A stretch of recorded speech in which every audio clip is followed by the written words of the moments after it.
مرحبا لكل المشاهدين من وين ما كنتوا عم بتتابعونا. حلقة جديدة من صحتك مع جاكلين بتطلع عليكم مثل كل مرة حتى نركز على مواضيع وأمراض عديدة ممكن نواجهها بحياتنا اليومية. موضوع حلقتنا اليوم جدا مهم لأنه آثار التدخين على الفم، اللثة والأسنان عديدة، وهالأمراض هيدي ممكن تؤدي إلى مشاكل خطيرة منواجهها بحياتنا اليومية. وهون بنتوقف عندها لحتى نقول هل نحن بننتقل لسيجارة الترناتيف ممكن تكون أقل ضرر، أو بنكمل بالتدخين العادي يلي ممكن يؤدي إلى هالمضاعفات اللي حكيت عنها بالبداية. كل هالموضوع هيدا رح نشوف تفاصيله ضمن حلقتنا اليوم مع ضيفنا دكتور شربل دياب. أهلا وسهلا فيك دكتور. حضرتك اختصاصي في جراحة اللثة وزراعة الأسنان. صحيح. أهلا وسهلا فيك ضيف ببرنامجنا دكتور. ميرسي. اليوم موضوع حلقتنا جدا مهم. هلا المدخنين مش كثير يحبوه بصراحة، بس بتخيل بالطريقة اللي حضرتك رح تشرحها ورح توجهها لكل مشاهد وتيك هوم مسج، بتخيل بركة بينطرح علامة استفهام وبيقدر ينتقل أو يوقف التدخين كليا. اليوم نحن بنعرف مثل التدخين بيضر الشرايين والقلب والكلى والرئة وكتير بأعضاء الجسم، بس ما فينا ننسى أو ننكر قديش هو مضر بصحة الفم. صحيح. اليوم إذا بدنا نسلط الضوء على هذا الموضوع ونلاقي حقيقة مثل أشياء بديلة أو نعطي توجيهات جديدة لهالمريض أو لهالشخص اللي عنده هالمشكلة، وأوقات منعاني منهم هالمشاكل ولكن منبررهم، مشان هيك متأخر كتير إن نوصل عند الطبيب، وكأنه بعده طبيب الأسنان حدا كتير بخوف. ايه بعدها لهلا وأنا بخاف منه. ما رح تغيروها. ايه تنبحث هذا الموضوع لازم أول شيء نحكي عن مشاكل الفم، إن كان تسوس ولا مشاكل اللثة النيرة، وشو هي أسبابها وعلى شو بتأثر وكيف مرتبطة الأمور ببعضها. مشاكل اللثة، المشاكل النيرة هي التهاب، هي مرض أساسه الميكروبات، البكتيريا الموجودة أساساً بتمنا في ملايين البكتيريات، منهم مناح ومنهم مش مناح. بتبلش أول شيء بالجنجفيت يلي هي احمرار النيرة، مع شوية إنسان بيفكر محمرة نيته بينزل شوية دم من تمه، تتطور لمشاكل العظم، بلش يدوب العظم حول الأسنان، النيرة بتقشط عن الأسنان، بنخسر أسناننا. لكن السبب الأساسي هو الميكروب. طيب دكتور، بس حضرتك عم تقول إنه الميكروب أوريدي موجود. اوكي، يعني لازم تكون اللثه معوده على هيك نوع من الميكروبات داخل الفم، لان بكميه معينه. اوكي. والدليل انه في ناس ما فيها تاكل من تمها، عندها مشاكل بتكون قاعده بالمستشفى. نعم. ما بتاكل بس اسنانها بيسوسوا. اوكي. لان الميكروبات موجودين بالهواء بالتم، اسنانها بيسوسوا. مشان هيك لازم يكون في تنظيف اسنان، تفرشي مرتين ثلاثه بالنهار، كل مره دقيقتين بنحكي عنه هلا بسيال الحلقه. صحيح. هالتطور تبع المشاكل اللثة مثل ما قلنا بيخسر الأسنان. هلا غير عن الميكروبات، شو هي المشاكل المؤثرة بهالموضوع؟ صحيح. بنحكي عن الكز على الأسنان، البروكسيس. وقت الإنسان بيكز على أسنانه وعنده استعداد لمشاكل اللثة، بتدوب النيرة أسرع. ليه؟ لأنه بيشد أكثر عليها؟ أكتر. أوكي. بيصير في عندك تلاشي للليجاما.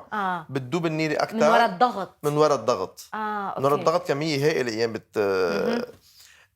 ايام في ناس بتاخذ ادويه بانتظام، انتي ديبريسور او اي نوع دواء معين مزمن بيأثر على هالموضوع. الوراثه، عامل الوراثه، عندنا 30% من المشاكل النيرة مرتبطه بعامل الوراثه، واللي مرتبط بعامل الوراثه بيزيد مشاكله 6 مرات عن غيره. خدي كلهم عن جد ما بناخذهم بعين الاعتبار. قديش ممكن يكون حساس هالفم. اكيد. امراض السكري كثير بتأثر على هذا الموضوع. والتدخين هيدا بيزيد على كل هولي كتير. بيزيد كتير. يعني يلي عنده مشاكل لثة وبيدخن، أو يلي ما بيدخن، يلي بيدخن بيزيد عن غيره 3 مرات زيادة ذوبان العظم والنيرة. أنا رح ألعب اليوم دور المشاهد. دور المريض الجاي يسأل طبيبه أسئلة عديدة. اسألها من الشعب وإلى الشعب تعود. هون دكتور بيقولوا لك طب أوكي إحنا عم ندخن، هيدي السيجاره نحن استعملناها. سو البكتيريا اللي بتمنا هي بكتيريا بتمنا، والبكتيريا بالسيجاره ما حدا اخذها تنقلها لعندي. لا، ما سو هو كيف بدك تبرر لهم اياها؟ هي بتاثر من خلال شغلتين. اول نعم. شيء وقت بيمرق الامراض التدخين الكيميكالز الكيميكالز بالدم ودغري ديركت على النيره. يعني في قصص تمرق بالدم بتخلي الاريجاسيون سانجين، يعني كميه الدم اللي عم تنضخ على النيره قليله. صح، بتخف سيستم المناعه بيخف تبعول النيره. وكمان من خلال التدخين بيتكون عندنا طبقه من الجير ومن البلاك بكتيريان صح. على النيره وعلى الاسنان، بتقتل النيره وهون تكاثر الميكروبات اكثر. ساعتها هون بيصير ضرر من الميلتين. لكن من خلال الدم كميه الشرايين بتصغر، بيصير سيستم الدفاع اقل، وتكون الجير، طبقة الجير بتقتل النيرة مشان هيك الجير هو بيساعد كمان على كل هودي المشاكل. أكيد. يعني تنظيف الأسنان ضروري لحتى نحارب هالبكتيريا الموجودة. وبدي ألفت نظرك لشغلة، كنا عم نقول قبل إنه التهاب النيرة بيصير يكب دم زيادة. صح. أيام ننغش إنه في ناس ما بتكب دم نيرتها، هيدا المدخن بنفكر إنه نيته منيحة، وقال هي مش منيحة. هي لانه ماتوا الشرايين، صغروا الشرايين، مش بطل ماتوا، عم في ضخ دم، ضاقوا الشرايين، ما بقى عم يضخ دم. نحن بنفكر النيره منيحه، ولا هي لا، عم بتكون كميه الدم قليله، بتعطيكي فكره انه هي لا منيحه النيره. رح ضلني بقصه اللثه دكتور النيره ما بيعرفوها الناس. تسالك، في اشخاص اوقات تنزف دم من النيره عند فرش الاسنان، هيدا بداية، هيدا عارض انه في التهاب. في ناس اذا اكلت شيء بتحس بلحظه صار في عندها نزف دم صغير. صحيح. في ناس هي وعم تبلع بريقه، صحيح، بتشد شوي بصير نزف. هذا كله دليل على مرض باللثه، او في يكون على عارض ما، او لانه صار شيء ما له علاقه ان مش كل دم هو اساسه اللثه. لا، هلا اكيد هي مشكله لثه، بس في ناس بار اكزامبل نحكي عن المراه الحبلة، اوكي، في عندها التهاب باللثه خاص بتغيير الهرمونات بجسمها.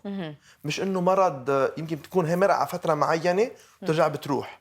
بس بالاكيد انه حتى لو نزل دم، حتى لو كانت حبلة سوري، مفروض تهتم بصحه فم تبعولها وتستشير طبيبها مشان ما تزيد خلال فتره الحبل، لانه على البيبرتي بيتاثر الموضوع، على المينوبوز، بالحبل، هول كلهم بيأثروا على الهرمونات وبيخلوا الدم ينزل زياده او اقل. يعني مشان هيك بس يكون في عنا نزيف لثه نستشير طبيب الاسنان. طيب كيف التدخين بيساعد بذوبان اللثه؟ ليش؟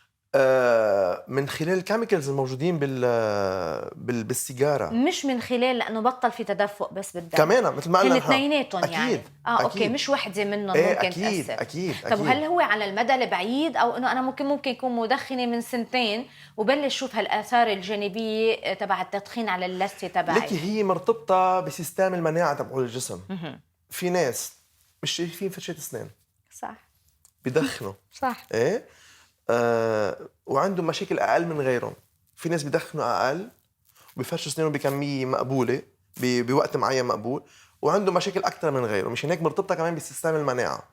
بدي اقول لي شغله، حتى اذا انسان حدك عم يدخن وانت وياه بالشغل سوا، وعندكم مثلا بالجمعه 5 ايام شغل، يعني قريب ال 25 ساعه سوا، انت متعرضه اذا عندك استعداد لمشاكل النيره، متعرضه انه ينزل ذوبان النيره مرتين عن اي انسان طبيعي. حتى لو ضلتني مسكره تمي انا وقاعده حده يعني هالقد لكن بيأثر اكيد. يعني اليوم حقك انك تقول للشخص المدخن عمول معروف ما تدخن حدي 100%، لانه ممكن تاذيني لإلي مثل ما عم تاذي حالك. يعني باسيف سموكر اسمها.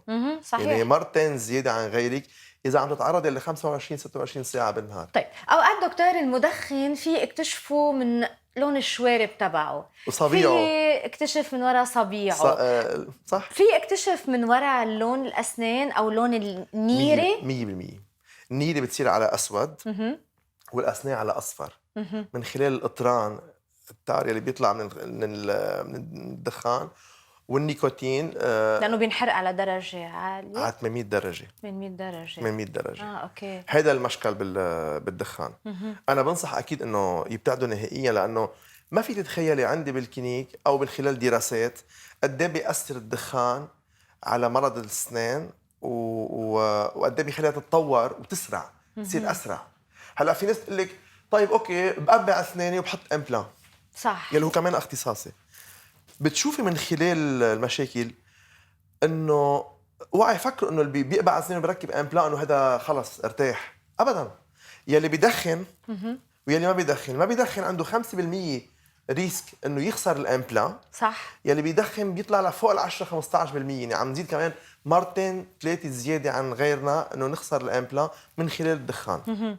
بس ليش هو المريض ما بيعرف، يعني مش رح اقول مريض، رح اقول المدخن، يعني ما بيعتل همهم دكتور؟ يعني انا لما بكون عم دخن ومبسوطه اعتل هم انه اللثه، الدم، تغير لون الاسنان، الشوارب، هم كلهم يعني بيقول بس علاقه التدخين مباشره بشرايين القلب، يعني هذا اللي بيعتل همه، انه قلبكم شرايين مسكره. صحيح صحيح. مع انه هول هن بيظهروا، القلب مش ظاهر يعني. بلشوا شوي شوي يوعوا اكثر.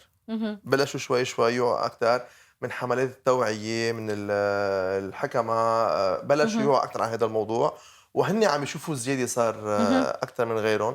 مشان هيك عم ببلشوا شوي شوي العالم شوي شوي، مع انه ما تنسى انه الستريس اللي بيعيشوه بالنهار بيومهم بيخليهم ينسوا هذا القصه ويرجعوا على التدخين. لانه كثير مرتبطه القصه بين الستريس والدخان. وقت يكون انسان ستريسي بيدخن، ستريسي مش عم يفرشي مزبوط، ستريسي بيهمل حاله، كثير مرتبطه الخبريه بقى. مشان هيك التوعيه. دكتور شربل، بعرف انه اختصاصك هو جراحه اللثه وزراعه الاسنان، ولكن خليني امرق لطالما ذكرناها بالبدايه، هي قصه تسوس الاسنان. طيب اليوم نضحك على الولد انه ما تاكل فريانديز وبونشوز لانه بيسوسوا الاسنان، بس ما فيك تيجي تضحك على شخص كبير تقول له ما تشرب سيجاره لانه بدها تسوس لك اسنانك. لانه هي مرتبطه بالايجيان تبعوله. وقت بدخن بخفف من الايجيان تبعوله كمان، يعني اكثر شيء هي مرتبطه بهالموضوع، انه وقت بدخن بينسى حاله. هيدا اكثر شيء الضرر تبعولها، انه بينسى حاله، بيتكاثروا الميكروبات بدها تصير هون التسوس الزياده، مشاكل اللثه زياده. عرفتي شو قصدي؟ يعني في دكتور اوقات اشياء كثير احنا بنعملها عادات صح او غلط، بس فيها تكون بتاثر وما بتاثر. صح. يعني صحيح. طيب هل دكتور مشاكل يعني التدخين عند الشخص ممكن هو يكون سبب من الاسباب يلي تؤدي او عامل خطوره يؤدي الى أمراض. سرطان الفم؟ سرطان الفم اكيد. سرطان الفم هو ببلش بعمر تقريبا بين 40 و60 سنه لعمر الشخص. انا وياك بعد ما وصلنا له. ايه بكير علينا. تبين الدراسات انه بتزيد بحدود 5 مرات، اوف اكثر من هالقد. 5 مرات اذا انسان متعرض ليكون عنده سرطان الفم. بتزيد له نسبه التعرض لهالسرطان. ونحن بنعرف انه السرطان ما بنقدر اوقات نكتشفه الا بس يكون عند طبيب الاسنان ببعض صحيح عنده كلينيك ما، او من خلال اشعه. صح. عم تعملي اشعه لشيء معين ببين معك هذا الموضوع. اكيد ساعتها هون بيوقف دور حكيم الاسنان، بده لازم تو ريفير ذا بيشنت، يبعثه لغير أكيد. حكيم اختصاصي يكمل الموضوع. هل بس يفوت عندك الشخص تقدر تكتشف اذا هو مدخن مزمن او لا، يعني بلى. على المدى البعيد؟ بلى تقدر. انا من خلال الخبره اكيد، من خلال مش بس الخبره، من خلال لون الاسنان، من خلال رائحه الفم وكيف بتكون عندهم، صح. من خلال النيره، تكون الجير، كيف النيره دشوسي قاشطه. ايام بيكون في تقشط او ايام تعمل بوش حوالي الاسنان، جيوب بيعبوا اكل، ساعتها بتدوب اسرع. يعني بيصير يساعدوا بعضهم بين التدخين وقله الاهتمام بالاسنان، بتسرع الخبريه وبيخسروا اسنانه بسرعه. ما ننسى الربط بين مشاكل النيره وغير مشاكل غير مشاكل بالجسم. يعني مثلا السكري اذا انت عندك سكري وعم تهتمي باسنانك، في احتمال يوطى السكري. مزبوط. واذا عندك مشاكل النيره في احتمال يعلى السكري. حتى دكتور شفت في دراسة بتقول انه التهاب اللثة ممكن يؤدي الى اجهاض المرأة لما اذا كانت حامل. بيخلق الولد قبل وقته، لانه بيصير في البروستاغلاندين تعلى بالجسم، بيصير في عندك انه قريب ال 20% يخلق الولد قبل وقته وبوزن اخف.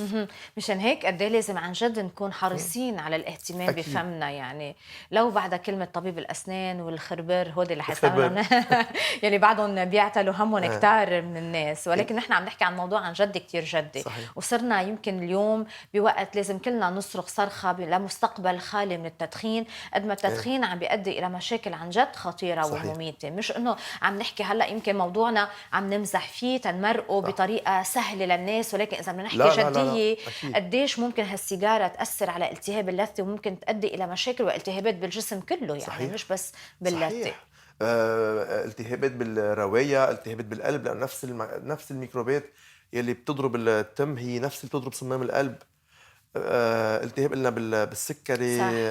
في كتير أمراض بالجسم من وراء خلال المرض. طيب دكتور، حضرتك ذكرت اصفرار الاسنان عند الاشخاص المدخنين، وحضرتك ذكرت انه كمان نحن لو عندنا خصله بنلقط وبنزم شفافنا لحتى ناخذ يعني شفط التدخين، هل بيغيروا بتكوين الاسنان، او يعني لما بتكون هالقد قريبه السيجاره بتغير بتكوين السن او لا؟ مش هالقد بتاثر؟ لا انه كطبقه اسنان، اذا الكيميكالز، صح. البرودوي شيميك صح. موجود بالدخان بيأثر. مزبوط. لا، بيساعد على تكوين الجير وعلى الاصفرار، بس على الاشياء الخارجيه صح. بالسن، مش على الاشياء الداخليه فيه. صحيح. اوكي. طيب هل مثلا في ناس بتقول لك اوكي بدخن وكل فتره بروح ببيض اسناني؟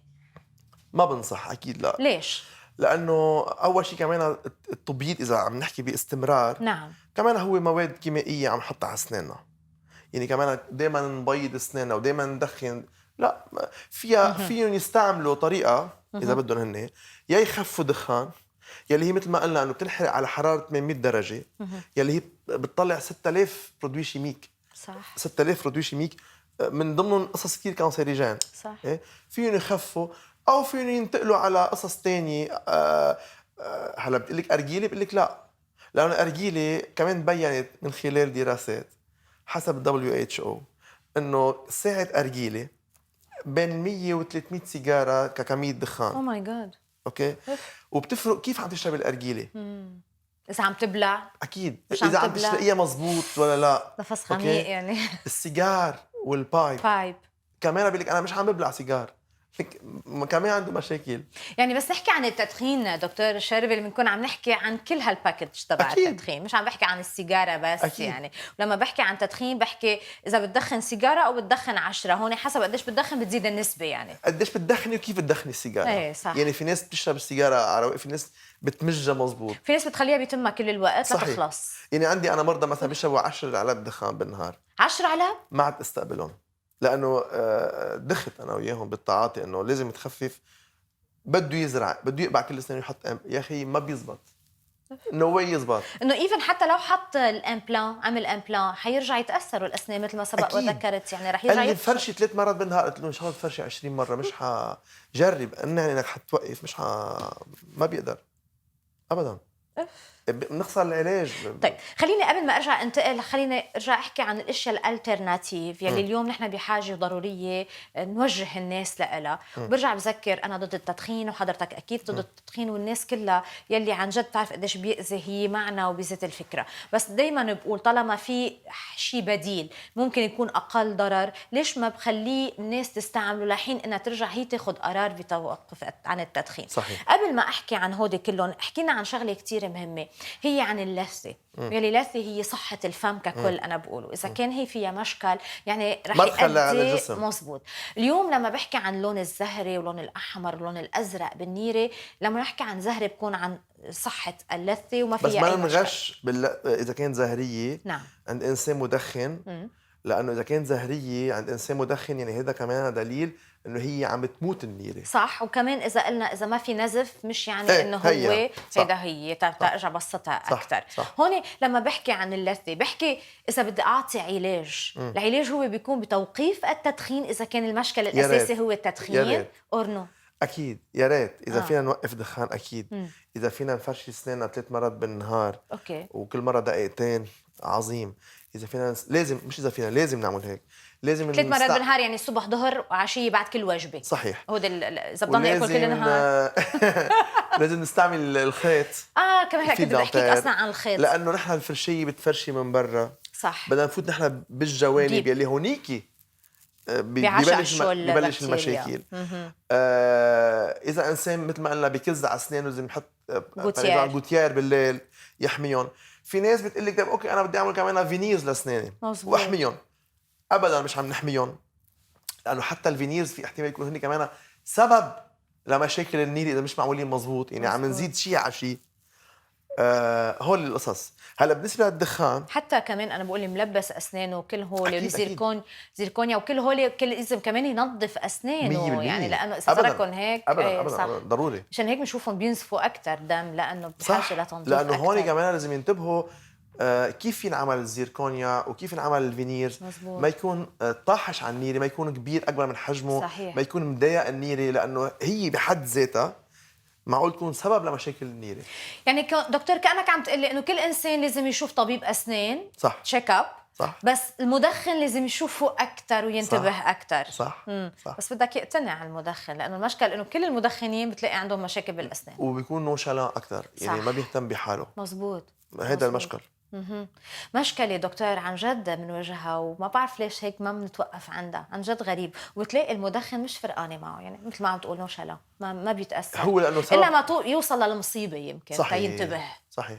زيادة الطبيب الدورية كل 6 شهور أو كل فترة هي اللي بتخليه يوعي، بركي على أمل أنه بيقتنع. دكتور شربل دياب، زرنا نوشاتيل، رحنا على الكيوب، رحنا على شركة فيليب موريس، وكان نهار علمي بامتياز. صحيح. وكان حلو الديبا لأنه كان في ناس مع وضد هالسيجارة الالترناتيف يلي هي الايكوس. صح. اليوم قالوا انه هالايكوس هي اقل ضرر. وانا دايما بحكي انه في ذكاء بالموضوع، انه اذا ما فيك تاخذ هالسيجاره العاديه، عملنا سيجاره هي لليوم بيقولوا انه اقل ضرر، ما قالوا ما فيها ضرر بالمره. اليوم شفنا انه وشرعنا وسالنا وجاوبونا وقلنا انه والله ليش ما بنستعمل هالايكوس بديل للاشخاص يلي معندين انه انا والله ما بدي وقف تدخين، اور انا مني قادر، عملت المستحيل ورحت على سانتر وجربت اعمل هالتريتمون وما وصلت لنتيجه. مزبوط. اليوم كخبرتك كطبيب أسنان يلي عرفنا أنه التدخين له علاقة مباشرة بكل هالمشاكل الموجودة بالفم، برأيك ايكوس هي البديل الصحيح للتدخين؟ إذا بدنا نحكي انطلاقا من شو سبب ضرر الدخان على الأسنان، نعم، ومنقول إنه هن الكيميكلز اللي موجودين بالسيجارة يلي هن بيتخطوا 6000 نوع، وعلى أي حرارة تنحرق الدخان. مثل ما قلنا انه طريقه التدخين اذا انسان بيشرق كتير او ما بيشرق كتير بيأثر الضرر على اللثه. يعني حراره الدخان هي عم تحترق بتأثر عندها تأثير على مشاكل النيره. هيدي السيجاره العاديه، هيدي السيجاره العاديه. اوكي. انطلاقا من هالمبدا للسيجاره العاديه، لانه نعم. هي بتنحرق على 800 درجه. نعم. كون الايكوس بتسخن التمبك ما بتحرقه، يعني على 350 دوغري كمية البرودوي شيميكي اللي بتطلع أقل بكتير. مش أنا عم أقول الدراسات، صحيح. دراسات يعني حتى بأمريكا بكندا بكل هالبلدان نعمل دراسات تبين أنه من 90 ل 95% نسبة البرودوي شيميك أقل.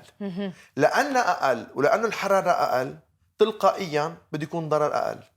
ومن خلال خبرتي بالكلينيك تبين أنه تكوين الجير والاصفرار واللون الاسود على النيره وعلى الاسنان وقت انسان انتقل للايكوس. هلا بدنا نعمل دعايه للبرودوي، بس لا انا عم بحكي كسيجاره الترناتيف انه تكون بديله، لاني انا موت او اني اعمل شويه مشاكل قبل ما اوقف التدخين. يعني 100% صحيح. كان وجودهم هول اقل. وبحالات معينه في ناس سافرت على بلدان ما قدرت من خلال محلها بالشغل تامن هالسيجاره البديله. وقت رجعوا نعمل تشيك اب تبين انه عم يرجع يجي الجير من جديد اكثر من قبل. كان في استغراب انه انتم رجعتوا على السيجاره العاديه. كان ايه بهالحالات بتلاقي انت هون الافانتاج تبعولها. انا مش عم شجع عليها، بالعكس بدي اياهم يوقفوا نهائيا طبعا. اوكي، بس اذا عم نحكي عن بديل هيك. دكتور حضرتك حكيت انه هذه السيجاره بتحمي بتسخن ما بتحرق، هيت نوت بيرن، هذا مبدأهم هن. صحيح. أوكي. هون بتكون انت، فاذا ما بنشوف نحن دخان عم بيطلع، بنشوف هبله فابور، هبله خفيفه. هيدي موجود. كمان ما بتاثر على الاسنان والنيره؟ ليكي هي عم تعطي نيكوتين كمان للجسم. اكيد نعم. بيأثر، بس كون الكميه قليله رح يكون تاثيرها اقل. عرفتي شو قصدي؟ يعني رح يكون اكيد بعد في برودوي شيميك فيها. هي مش انه شيء صحي واللي ما بيدخن لا دخن ايكوس. صح. اكيد اللي ما بيدخن ما تدخن، واللي فيه يوقف نهائيا. صحيح. بس اللي مش قادر يوقف يمكن تكون هي شيء بديل حل بديل. له تعطيه ساتيسفاكسيون وبنفس الوقت ما عم يضر حاله. طيب بس هو المبدأ بعدنا عم نشوف عم تنحط الفلتر من فوق، هي تمبك. سيجارة تمبك في وحده مش تمبك، صح. طلع ضررها اكثر، الاي سيجارت يلي هي ليكويد عم نحكي صح. إيه. اوكي، يعني انا بعدني عم بعمل ذات الطريقه، بعدني عم بشرق. صحيح. يعني هون بشرقتي هالمواد اللي عم بتفوت يلي هي بكميه كتير اقل، عم نحكي عن مواد الكيميائيه الكيميكالز يلي موجوده، هي اقل ضرر على صحيح. على اللثه هي وعلى الفكره الاسنان. انه كميه الكيميكالز او البرودوي شيميك اقل من السيجاره العاديه، هذا اللي بيخليها تصير اقل ضرر من السيجاره العاديه. طيب حضرتك قلت دكتور انه في اشخاص عندك بالعياده نقلوا من السيجاره العاديه لسيجاره الايكوس، ولقوا حضرتك من خلال خبرتك بالعياده قدرت شفت انه هالمضاعفات اللي كانت موجوده على الاسنان واللثه او اختفت او خفت. هل هي بعد فتره زمنيه طويله او ممكن نلاقي بعد شهر واثنين رده الفعل الايجابيه على الاسنان؟ لا، ما كانت طويله الفتره الزمنيه. ووقت رجعوا للسيجاره العاديه قسم منهم، مش كله رجعوا. القسم يلي رجع المشاكل العوارض رجعت رجعت من جديد. صحيح. اوكي، يعني قديش شفنا الفرق بين المواد الكيميائيه العاليه والمواد الكيميائيه القليله؟ هذا بينعمل عليه دراسات. انا ما في يعني انا عم بعطيكي عنهم هن عن نسبه قليله، عن نسبه قليله. وقت عم نحكي مثلا 100 مريض ولا شيء، هو اللي بينعمل دراسات اكبر. صحيح. انا ما فيني اجزم لانه بس عم بحكيكي خبرتي الشخصيه بهالموضوع. صحيح. خليني ارجع حضرتك دكتور، كونك مثل ما سبق وذكرت بالبدايه اختصاص في جراحه اللثه وزراعه الاسنان. صحيح. اليوم كتار منا لما بصير عندهم، لما بيفقدوا بعض الاسنان عم بيتجهوا نحو زراعه الاسنان. قبل كنا نحط جسر، نخلي الفراغ موجود لحين يجي حدا يعبي هالفراغ. هلا حيرجعوا هيك بالحاله الاقتصاديه. هلا حيشجعوا الفراغ هلا باجواء الثوره والمطالب اللي عم يطالبوها. هون خلينا نحكي شوي عن زراعه الاسنان. لما بدي احكي عن زراعه الاسنان بدي احكي عن منطقه نظيفه معقمه لحتى انا ازرع الكور اسميه البرغي يلي هو ممكن يرفضه جسمي انا، لانه بعتبره انتي كور، يعني هو صحيح حدا فايت على جسمي غريب. انا قديش لازم اكون مهيئه لتستقبل حدا لعندي. هون اذا كان بعدني عم دخن حيضل في بكتيريا زياده كتير بيأثر. فيك تخبرني بس كيف بتصير هالبروسيدور؟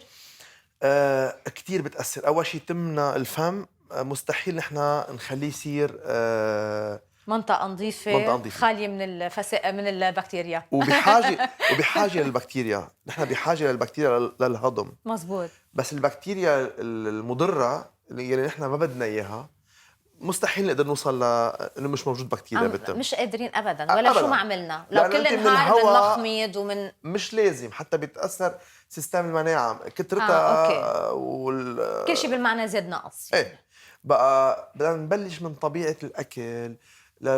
كنا هلا اول شيء عم نحكي عن الكانديز، واذا لطريقه فرش السنان للدخان كيف نخففه.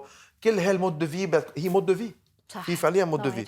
بالنسبه للزرع لسه اخطر من السنان، لانه المشاكل النيري او اللثه وقت تضرب السنان فينا نعمل عمليات مشان نستأصل الالتهابات. نرجع نزرع هون يمكن نيري، نزرع عظم. بالامبلان مش انه ما فينا نعمل، بس نسبه نجاحها اذا انضرب الامبلان نسبه نجاح العمليه اقل بكتير من نسبه نجاحها عند السن الطبيعي. أوكي. مش هيك اذا نحن صار لنا مشاكل بالنيري ما نقرر دغري انه نقبع اسناننا ونحط امبلان، لانه هذا اخر خرطوشه، اخر سيستم دفاع. حطينا الامبلان، انتزع الامبلان، شو بدي اعمل؟ مزبوط. عرفتي شو قصدي؟ من زمان كانوا يعملوا الامبلان البروات تبعوله سيرفاس ليس ناعمه كثير مشان ما يعلق عليها ميكروبات. كانت تاخذ وقت اكثر تتعلق على العظم. صارت تطلبات الحياه اسرع. بدنا امبلان يكون ريجو مشان يعلق على العظم اسرع، بس بهالطريقه الميكروبات بتعلق اسرع واكثر كمان. واكثر. بقى في نوعيات امبلان اكيد مختلفه بتزيد احسن من نوعيات، بس نحن كشخص كيف بدي انا اهتم اكيد كيف بتهيئ الشخص يعني ليحط بدي يخفف دخان قبل بفتره. يخفف دخان قبل بفتره مناعه جسمه ترجع وسيستم الشرايين مثل ما قلنا قبل انه كيف بيمرق الدخان بالجسم، كيف بيزموا الشرايين، هول كله بيتهيأوا قبل.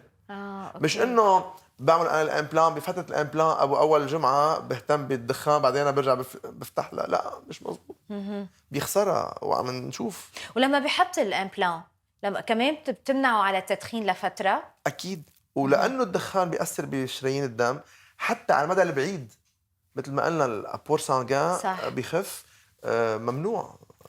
طيب وبتمنعه كمان حتى عن الايكوس او بهدي هون؟ ليكي بعد بكير الخبريه صح. بهالقصه، بس عم نحكي نحن مشان السنان، ايه. لا تبين انه النيره بترتاح اكثر، على امل تكون للامبلان كمان سيف اوكي، يعني أكتر. بعد بالامبلان ما بتخاطر لانه قصه زرع عم تحكي ليكي يعني. هلا حتى بالدخان في ناس بتدخن عندي وحاطط لها امبلان وماشي حالها، اذا كان موديري يعني عم يدخن بكميه مقبوله، مش انه كل انسان بيحط امبلان ممنوع يدخن، لا، بس انا اذا انسان بيدخن كثير بقول له يخفف كثير مشان يكون جاهز لهالموضوع. اليوم بعرف انه في كتار مش مدخنين، إيه؟ ما بيدخنوا، اوكي، بس شافوا هالايكوس انه هي في ناس كثير عم بيستعملوها، وهون الاخطر بصراحه، لان احنا قلنا الايكوس شجعوا. هي بديل للمدخنين مش لغير المدخنين. سو هون بهي الطريقه هن عم بياخذوا هالايكوس. برايك الضرر هو نفسه على اللي كانوا مدخنين؟ ما لازم، لانه حتى المدخن وقت عم يبدل من الدخان العادي للايكوس عم يخفف الضرر، يعني هي كضررها اقل من الدخان العادي. مشان هيك بس انا ما بشجعهم يدخنوها انه أكيد. يبلشوا فيها، بالعكس. أكيد. بس اذا انسان اذا عم تقولي لي بين الدخان العادي والايكوس، اكيد الايكوس اقل ضرر حسب قد ايه عم لانه الحريق تبعه التسخين تبعه التمبك على 350 درجه مش 800 درجه، هذا عم يخفف لنا نسبه البروديوشيميك، ساعتها بيكون ضررها اقل اكيد.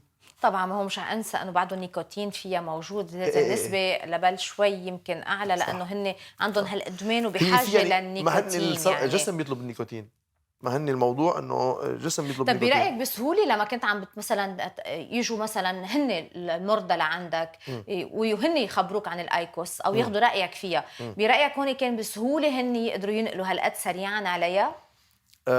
ما صار عندهم مشاكل، ما مثلا ما حبوها، ما حسوها انه بتعطيهم ذات الساتسفاكسيون انه ما فتت معهم بهالتفاصيل، هن اختبارهم الشخصي فيهم يعني. بس مثل ما عرفت من حتى من اصحابي في ناس ارتاحوا لها ما بقى فيهم يدخنوا عادي، وفي ناس ما قدروا يتحملوها. انا عم بقول ليش، لانه في كتار كمان من خلال حلقاتي في كتار ناس من خلال خبرات شخصيه ما عاد فيهم يرجعوا على السيجاره العاديه. مزبوط. يعني ما عاد حبوا طعمه السيجاره. مزبوط. العاديه.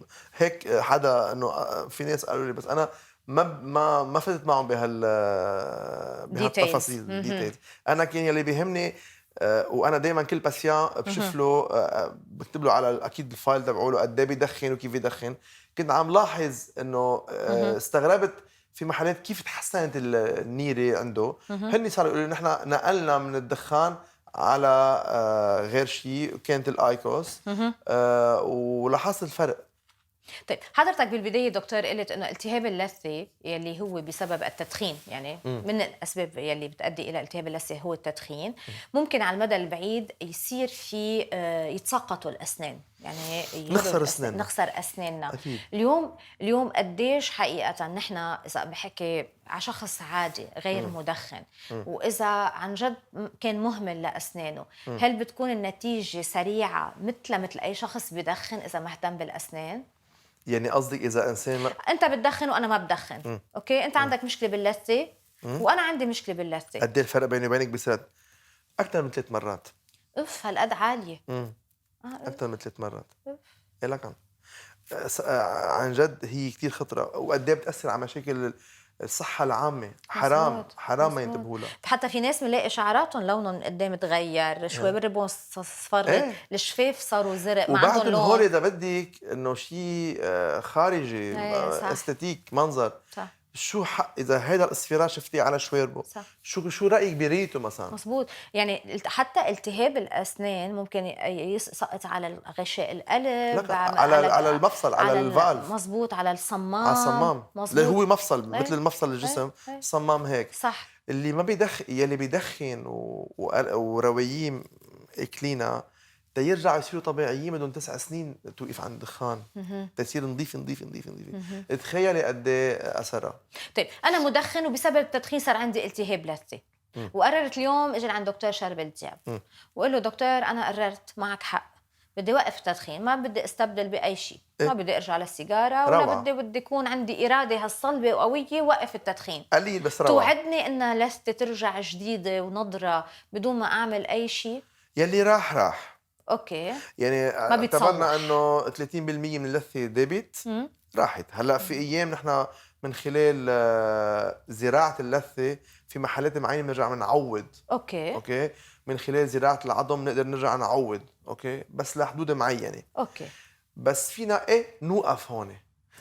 الله خير ما يكون عندها مشاكل تانية غير التدخين بتأثر على مشاكل النيرة، مثل ما قلنا السكري، صح، مثل ما قلنا الكز على السنان، في كذا ستريس، اذا بتاخذ دواء بانتظام، مينوبوز، في قصص كثيره. بس اذا الدخان هو كان الفاكتور الاساسي عند هالشخص كثير بيأثر. اكيد هو التدخين من اكثر شيء بيأثر على مشاكل النيره ومشاكل الجسم. وبيقتنعوا الناس لما بتخبرهم هيك؟ اذا بخوفهم شوي صغير انه في ناس مش بخوفهم، بشوفيهم عندي بالكلينيك سيستم، بشوف صور عم بيتسقف المريض، بياخذ افكار. في ناس بتأثر. بقى عندي سؤال، الا بيي ما تأثرت عليه. الا امي كمان يعني صرنا اثنين.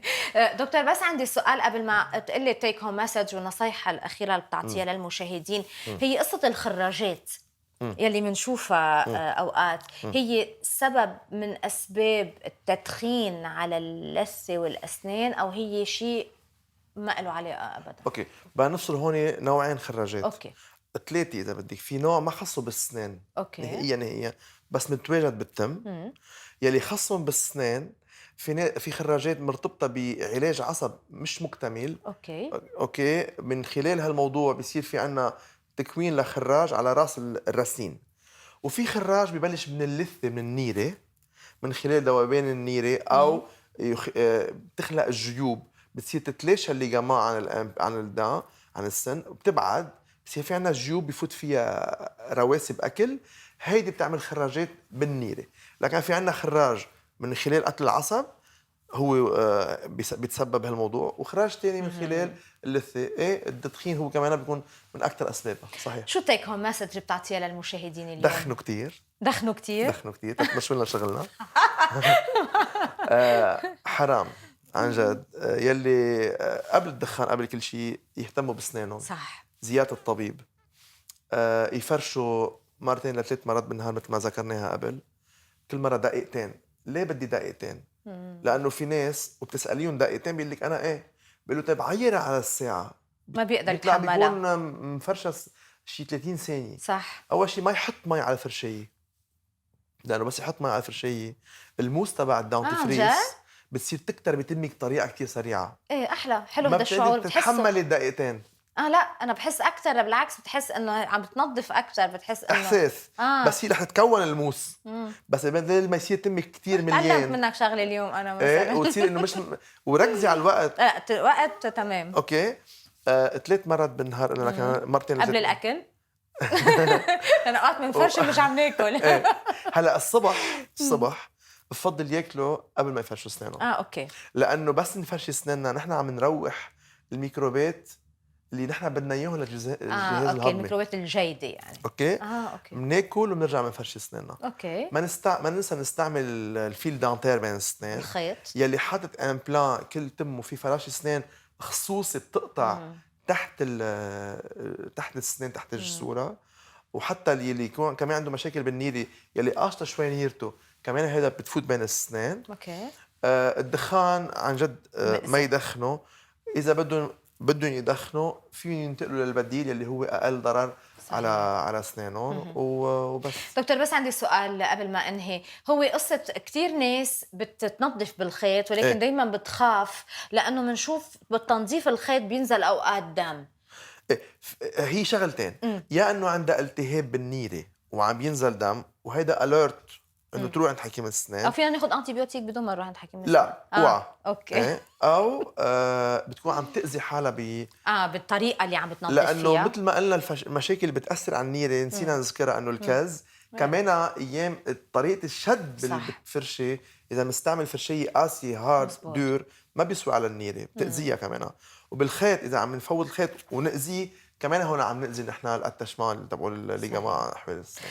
دكتور شربل دياب، شكرا لك. ميرسي. شكرا لكل المعلومات اللي اعطيتها للمشاهدين حول ميرسي. موضوع حلقتنا، على امل يكونوا يقتنعوا انه التدخين مضر بالصحه، واذا ما فينا وخارج عن ارادتنا ومش قادرين نعمل اي شيء ومستحيل ان نوقف، على القليله ننتقل لسيجاره بديله هي اقل ضرر مثل ايكوس، لحتى صحيح. نحن نوصل لمرحله يكون مستقبل على امل خالي من التدخين الكلي. شكرا لك دكتور. ميرسي. مشاهدينا لهون تنتهي حلقتنا، بدي ودعكم ولكن بدي اذكركم انه صحتنا هي بارادتنا، نحن بنقدر نحافظ عليها ايه او لا، او نعيش بمضاعفات كثيره ممكن تؤدي لمشاكل وامراض عديده بتخلينا نكون غير مرتاحين بحياتنا اليوميه. توقيف عن التدخين هو جدا ضروري، لانه شفنا مش بس لما حكينا عن القلب والريه وحكينا عن العظم وحكينا عن الجلد، انما كمان مشكله كثير كبيره بالاسنان يمكن نحن ما كنا نعرفها، او كان يعرف شوي بحلقتنا اليوم صار يعرف كثير. بودعكم، بشوفكم بحلقه جديده. باي باي.